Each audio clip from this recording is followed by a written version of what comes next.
I don't know if you remember us, but this is Joe Fortunato. I'm Brad Carroll. We're back after a long layoff. Nothing better to come back to than the holiday season.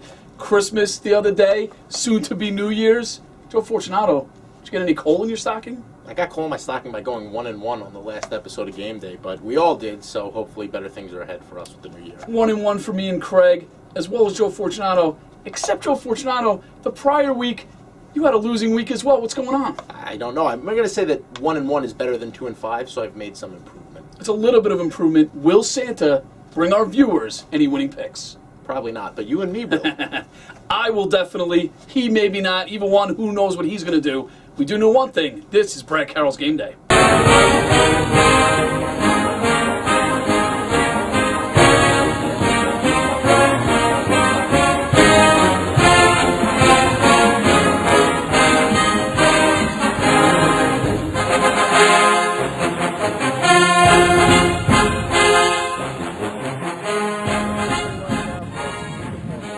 We're going to jump right into the picks. We talked about the holidays before, so let's start with the Holiday Bowl. California, Texas, they're going at it. This is a tale of two teams in opposite directions. California on a bit of a roll here. They did lose to Stanford, but they played very well in that game. Texas having a down season once again. They've struggled lately. This one could be all about motivation. Yeah, you may as well call this the Motivation Bowl. If you look at it, Texas has lost 3 of their last 4. California comes in winning 3 of their last 4. Like you said, 2 teams in different directions. Whichever team has momentum may take it, and right now it's California. Yeah, Cal, I kind of like him in this game. It's tough going against Texas in a bowl game, but we talked about motivation. I think that's huge here. Cal, I think, will have it. Texas, we all talk, they want bigger and better things. They don't want to be playing in the Holiday Bowl. California, quarterback Zach Maynard, very good. They can make their name here against Texas. Who wins the game? I'm going to say California wins it 33-15. Yeah, California, they're +3 here. I got them winning in an upset, 33-30.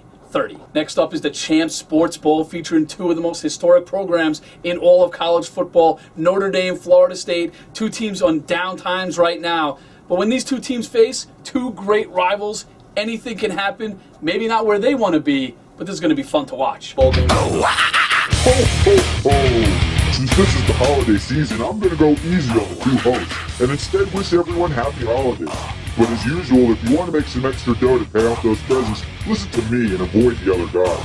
On to my picks. Texas -3, Baylor -9.5, Iowa State +1.5, Oklahoma -14, Texas A&M -10, Georgia Tech -3, Cincinnati +2, Auburn -3, and the game of the week. It's a battle of 2 huge college football programs as Notre Dame takes on Florida State. Both teams have pretty high expectations that quickly turn into nothing this season. Notre Dame will continue its downward spiral as the Irish lose to the Seminoles 28-24.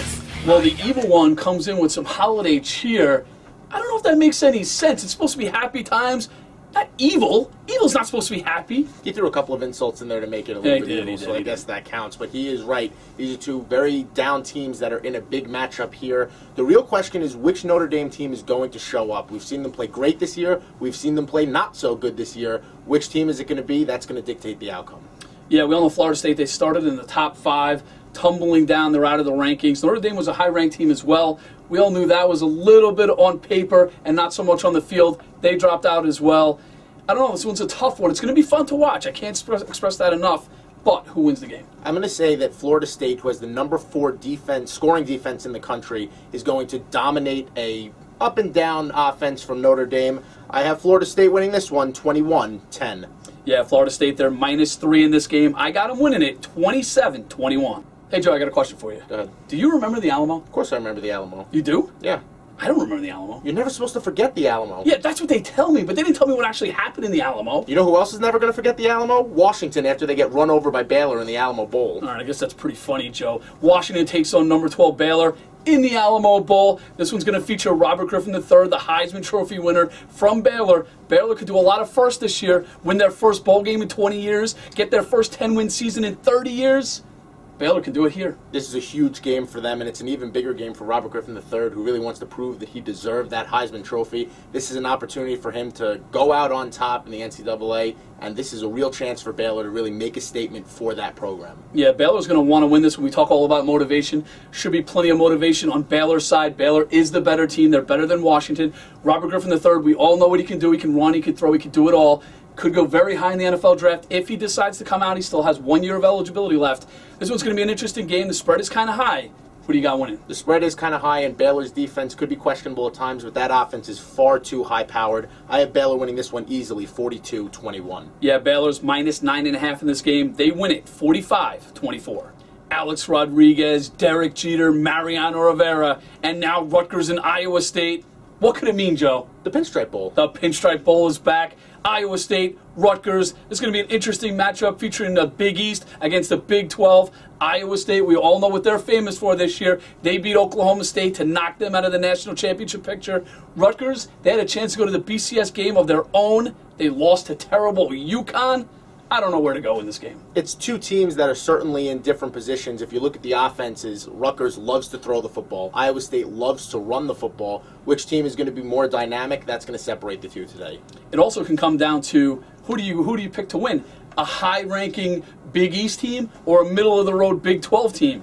I'm thinking Big 12. What do you think? I'm thinking Big 12 as well. This is something we're going to get into with the Georgia Tech-Utah matchup, but I think it's easier to stop the pass than to stop the run. I have Iowa State winning this one 17-14. Yeah, Iowa State, they're plus 1.5 in this game. I got them pulling the upset, 28-24. Up next could very well be the biggest mismatch of all the bowls this season, the Insight Bowl. Iowa taking on Oklahoma. Oklahoma with that great offense, but it's all about motivation here. We talked about it in the past. We're going to talk about it again. Can Oklahoma, the preseason #1, thought they were going to be playing for a BCS National Championship? They're not. They're in the Insight Bowl. Can they get up to play Iowa here? Even if they don't bring their A game, I still think their offense is too explosive to lose this football game. They're top 10 in the country in passing yards, total yards, and points scored. Iowa is not better than 54th in any of those three categories. I just don't see any way the Hawkeyes win this one. On top of that, Iowa has one of the worst pass defenses in the entire Big Ten. That has Landry Jones licking his chops. That Oklahoma offense is going to be very good. They're going to run the ball up and down. I have a feeling. We'll see what happens. Who do you got winning? I have Oklahoma winning big, 42-28. Yeah, Oklahoma, they're minus 14 in this game. They win it, 49-27. Up next is perhaps the worst bowl name in history. Thanks, Evan Macy, for pointing that out. The Meineke Car Care Bowl, featuring Texas A&M Northwestern. Two great quarterbacks in this game. Two teams still opposite ends of the spectrum. Texas A&M better. Northwestern, they could be motivated to win this game. We talk about motivation. I know we're talking about it a lot, but it plays big in bowl season. What do you got for this one? You know what else plays big in this bowl season, especially this episode? Teams with huge expectations that failed to meet them this year. Texas A&M is another one of those teams. They have one of the better quarterbacks in the country in Ryan Tannehill. He's a fantastic playmaker who does a lot of things for the Aggies. Is he going to be able to beat Northwestern? That's what remains to be seen. Now you're wearing Northwestern's colors over here. They got a good quarterback of their own in Dan Persa, but we talked about it. Texas A&M much better. Do they come to play here? They already fired their coach. Mike Sherman's out. They're going to be moving to a new conference next year. A lot of new beginnings next year. Do they end this year on a high note? Definitely an interesting game, and if you look at it, even though Texas A&M has struggled, they're still 12th in the country in points scored. Northwestern, 53rd. I have Texas A&M winning this one big, 35-24. Yeah, Texas A&M, they're minus 10 in this one. I got them winning it, 31-20. There weren't too many bowl games this week to choose from. Instead, I'm going to give the keys to the mansion to Robert Griffin III for actually winning the Heisman Trophy, not so much for what he did this season, but for beating the hype machine that is Andrew Luck. Griffin obviously should have won the Heisman Trophy. It's kind of embarrassing that Andrew Luck was even in second place in the first place. Congratulations to the Baylor quarterback for beating the hype and winning the Heisman. Over our final 3 episodes here at Game Day, we're going to pick 19 bowl games. That's right, 19. And guess what? That doesn't even count all the bowl games that have already happened. It's way too many. That's why I'm putting all those irrelevant bowl games into the doghouse. We don't need you. We need to trim them down, get to what really matters, give everyone a shot. Let everyone play in actually meaningful games that people want to watch. Next up is one of the more underrated bowls, the Sun Bowl. This year it features Georgia Tech taking on Utah. Both of these teams love to run the football. Georgia Tech, they do it a little bit better than Utah. What Utah does better, however, they stop the run. They're allowing less than 100 yards per game this season. Georgia Tech, If they're held to under 100, they're not doing anything on offense. Yeah, Georgia Tech's offense goes through the run. They're averaging over 300 yards a game on the ground. Utah, though, averaging less than 20 points a game. If Utah can stop the run and score enough points with that offense, they're going to win this football game. Of course, a lot of teams have tried to stop the run against Georgia Tech this season. Hasn't been much success. Georgia Tech, they got pretty high in the rankings this year. They dropped off a lot. They're taking on a Utah team that plays very well during bowl season. They're 6-1 under coach Kyle Whittingham.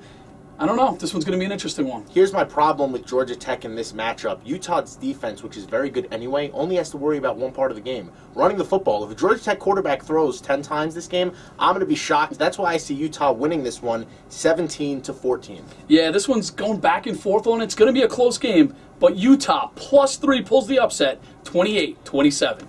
Next up, we go to the Liberty Bowl featuring Cincinnati and Vanderbilt, an SEC team versus a Big East team. I think you know which way I'm going. Which way are you going in this one? Well, I'm probably going to end up going with Vanderbilt as well, even though there's a couple of signs that might point to the Bearcats actually winning this football game. For instance, they are better in every offensive category than Vanderbilt is. The big question, though, they don't even know who their starting quarterback is for the bowl game yet. They don't know what they're working on in practice, what the offense is going to be. How do you choose a team like that? I don't know. I got to tell you one thing, though. Cincinnati's competition, way down in the Big East. Vanderbilt's played very good teams. I can't see Vanderbilt losing this game. No, I can't either, and they may only be 6-6, but they're 6-6 in the SEC, which really is a big deal. I have Vanderbilt winning this game 21-14. Yeah, I see Vanderbilt winning it, but it's going to be close. They're -2 in this game. They win it 27-24. Next up is the Chick-fil-A Bowl, which is named after a restaurant that I've never actually seen or even tasted. It's kind of annoying, Joe. Yeah, it's a southern restaurant, but they still run the commercials up here, which is kind of weird. But I hear the food is great. Hopefully the bowl game is just as good. Hopefully, but now all you got me thinking about is food. That's not good, Joe. Well, that's the commercial's fault, not mine. I guess so. Virginia, Auburn. Are they going to give us a tasty appetite in this one as well? I think it's going to depend on which team you're going to get from Auburn without Michael Dyer, who was suspended for this game, one of their main offensive running attacks. Then again, you have Virginia, who has a quarterback, Michael Rocco, who's thrown for 14 touchdowns and 14 interceptions. Going to be interesting to see which team shows up on both sidelines. Virginia also, they had a chance to go to the ACC championship game. They got blown out by Virginia Tech instead, so they're in this game. Auburn, they've lost so many great players. It's tough to see if they're going to actually put it all together in this game against Virginia. But I think that plays into their hands here. They're going to want to prove that they're just as good, not winning the championship, but winning a bowl game, and they could do it by beating Virginia. Well, this is another team that their record maybe isn't indicative of how solid they are because they are playing in one of the toughest conferences in the country. I still see Auburn eking out a victory in this game. I have them winning it 28-21. Yeah, I don't think there's any doubt in this one. Auburn -3 in this game. They're going to win it 30-20. Well, that's it for us here at Game Day. For Joe Fortunato, for the Evil One, Craig Carroll, for Evan Macy behind the camera, I'm Brad Carroll. Happy holidays, everybody. We'll see if we can get you some picks.